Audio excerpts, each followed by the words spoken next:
So your industry trends report that you put out in December from Event Manager blog detailed the ways things are changing. One key element is that we've been moving from events to experiences, and now we're needing to charge our participants or our planners to transform their events. Yeah. Is it we're trying to get the events transformative or the attendees to transform what they're doing, or both? You're 6 months out from that report. What do you think that things are happening? I invite your audience. I mean, I think honestly, I mean, I've been saying this because, you know, I'm desperately in love with the subject, and you know, we've published last week a report that, honestly, to be honest, it's probably the best report we've ever published. And I don't say that because I'm here talking to you guys. You know, I'm like, I don't care like if people download it or not. It's their issue. But with this one, I care so much about, because Jeff Hurt wrote probably one of the biggest, best, that's a get. You know, science of experiences ever written, is being able to dissect what we mean by that. Because that's the role that we have, Event MD, is to clarify confusion. So that's what we do. When, you know, new things come out, event apps, whatever they are, we do the Event App Bible. When the new experiences come up, we do the experience report to the science of experience design. So that in that report, we've outlined specifically, first of all, there's confusion. We've done 1,100 event professionals research. We've published the results in terms of what people think an experience is. The level of confusion is crazy. So, you know, there's a lot of, you know, some people think, oh, it's about being memorable. Some people think, oh, it's about, you know, purpose. Some people think, you know, all great things, but completely different. We also cross-reference, like, if you have events with high budgets, what do you think an experience is? And you would see that how that varies and how that interjects with the budget. So I invite you to read that. But in terms of the transformation piece, that obviously comes from, you know, the experience economy books. And Joe Pine, we did a webinar with one of the authors, obviously, which was once again one of my highlights of the year, together with Merritt. It was great, and how they were discussing together with Greg Bogue, obviously, who's a legend in the aspect here. So first of all, like the idea that I come to your event and I get out in the same way, that's where events fail. So if we get stuck that into our minds that they need to get out in a different status, like they have to get out in a different feeling, emotion, learning experience, completely different from when they got in. So we have to, this transformation piece has to come across. Now, a lot of the criticism we're sort of drafting drawing today to the science of designing experiences as opposed to designing events, is that a lot of people think that design experiences is creating stunts as, let's have, you know, spitting fires on stage and have BMX rides and have people with bands like walking in and everybody cheering, which is great, but appeal to the dumb part of our brain, which Jeff explains so well. You know, the neuroscience of it, like, is the part that was gonna reach out to their phone, take an Instagram picture and have 100 likes and call it a day and say it was a great event. But what do you get after that? Pretty much nothing. You're gonna get more. It's a dopamine-induced type of sentiment that acts like a drug. And that also puts your event in a spiral of have to do more and more every time. So what are we going to come up with? What is the next event idea, event theme? The budget is not enough.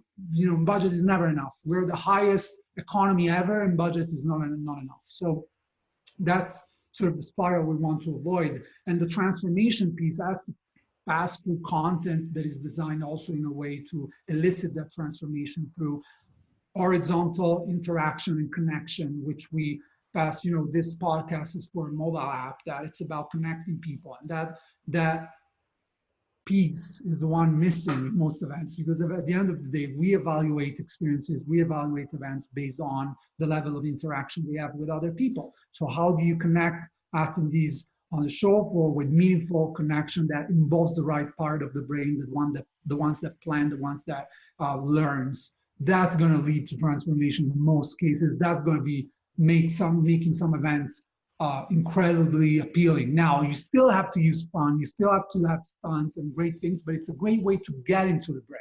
But once you're there, you have to do good. You have to do something more. A lot of us stop right there and say, oh, we got into the brain, we got the Instagram picture, boom, job done. But what's next? That's the question that event planners have to answer. Yeah, well, and I would argue that having keynotes that aren't just the awesome CEO from X brand, but somebody who is actually going to encourage the attendees to make change, to transform, is a huge one. Like, obviously, Julius, you were great keynote at IMEX last year, and I would put you in that category. I attended San Diego's Social Media Day on Friday, and the closing keynote was like mic drop. He was amazing, and he gets our space. His name is Brian Fanzo, and I think, Nick, you know who he is. Julius, you might also know who he is. But he's somebody who should start speaking in our industry, because he gets it. Like, he encouraged everyone in that room to walk away and make a change, and I guarantee that everyone felt changed. Let me tell you something, if we're not too long with time, and I'll try to keep it as short as possible. Yeah. Sorry, I enjoyed the conversation so much, and I stayed in the room too much. I should get out more and talk to people more. But one of the things, you're perfectly spot on. Is actually one of the examples we do in our lab, not in the one you attended. Actually, as in the next labs, I put this example talking about the different parts of the brain. And I make the example of Content Marketing World, which is a great event. I'm not picking on events. I don't like to pick on events. It's in my town, so. But the choice they made, if they can make it better, it's obviously a big example. If I pick on them, they're not going to be affected by it in any way, but it explains to others what we're trying to say. And, they picked Kevin Spacey as the keynote, right? That backlashed by itself. But what I'm trying to say here, what is the connection that I'm having as a content marketer with Kevin Spacey? I mean, I can be inspired by it. Every year they do a stunt like that too. Great story, fantastic. But what next? Like, what am I getting out of? Like, what is the transformation in my job? Like, this is a business event. This is not like a life transformational event. It's a bit like I have to get something from my business. So even though we may share some great stories that may resonate with something, am I really making an effort in the best possible choice, or am I just going for the big name that is going to be, oh, I was there when Kevin Spacey was there, and amazing. And I make the same example with RSA having Bill Gates on stage, which for a software company, security conference, the largest 50,000 exhibition, most concentrated in San Francisco. Bill Gates is a big name and has that powerful effect of saying, oh, I was in the room with Bill Gates. But you know what? Bill Gates can actually teach me something about what I do, which is software and my environment. So it's not about taking off the wow effect, because at the end of the day we need a little bit of that in this modern world. I'm not saying we have to go like in closing ourselves in cells and just learn, but that's a fine line. Balance. Yeah, it's a fine line. Like to give you an idea, like Content Marketing World has done those kind of like big names, Tina Fey, Shatner.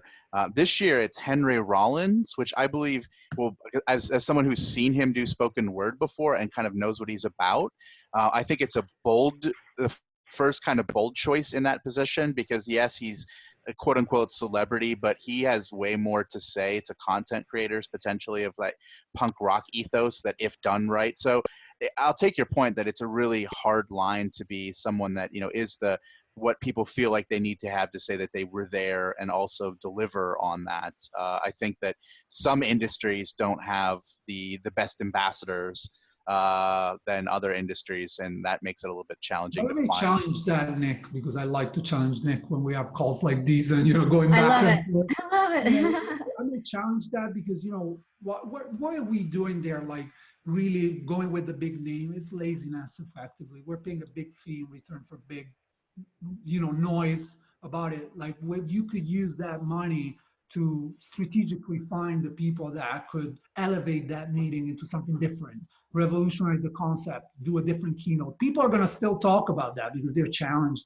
Like, they feel like Haute Dokimazzo or add any type of format, or having a strong moderator that is able to connect people in a meaningful way using technology. If you have 2,000 people, think about the results you can have. Think about conferences, how they started with proceedings. Like, they were like a means to get people together to work on something, and create an abstract, something that would stay there. I think some shows are too big, and that's why they have to fall into some larger choices. Like when I look at like a C2, for instance, like the majority of the like conversation that happened from the speakers was Spike Lee, who in that environment it had something that was really interesting to say, and it was what we needed in the time that we're living in right now. So it like kind of resonated to a bunch of people who are creatives, in a pretty broad sense. But they go after a really broad audience. I think what you're saying really works for events that are niche, and offer like business solutions that are very specific. When you start saying, well, we want to appeal to all these broad different groups, then the business outcome type insider speak becomes harder. And then at that point, like content as an umbrella is everything, right? So content marketing world tries to shoot for people who I guess potentially plan events, to social media director. I mean, it's a broad, canvas, and therefore they try to go broad. And so, I mean, again, I like to be the devil's advocate. I don't go to those keynote speakers. I'm the least likely person to go to an opening keynote. Anyone talking about inspiration, I'm sleeping in. I am all about like niche content and like pretty much nothing else. That's all I really care about.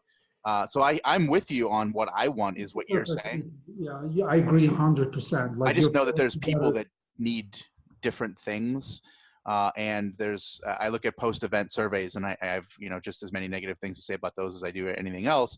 And those names pop up, and maybe you're right, and probably you're right that the residual energy of that is probably very fleeting.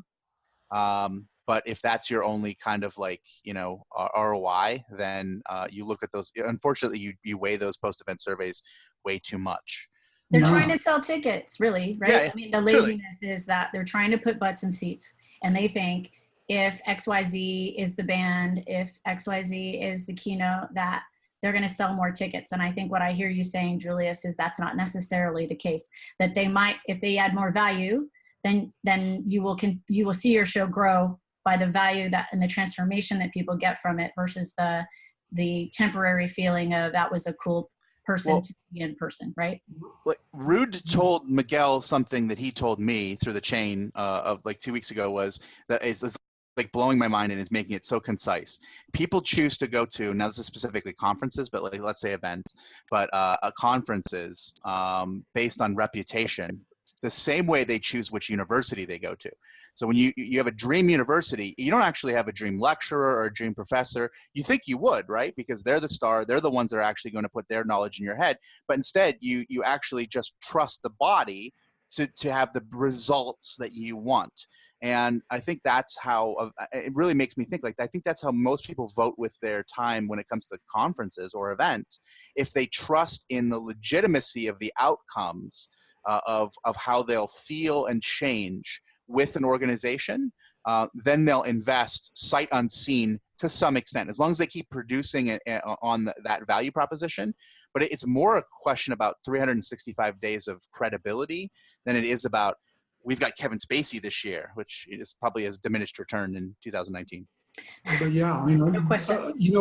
That's also the problem. I mean, what you said is 100% spot on. Like, an event like Content Marketing Board, you have to put together the event planner, the social media manager, the marketing manager, and you name Directors, it. small businesses, it's you crazy. have to put them in a room listening to a keynote. That's the problem. Why are you putting them in a room listening to one keynote? Why don't you do a party? Do a party. Do 2 parties. Do 3 parties. People talk about the party anyway. Do a mega buffet. Do something else. Connect them. Why do you need to put a keynote that maybe appeals to some people because you're trying to be transversal? That's why I'm saying, like, you have the $50,000, spend them in a different way, that probably could put together. No, we have to go keynote, breakout, lunch, breakout, keynote, closing keynote. Right. And that's, you've done a conference. Right. Boom.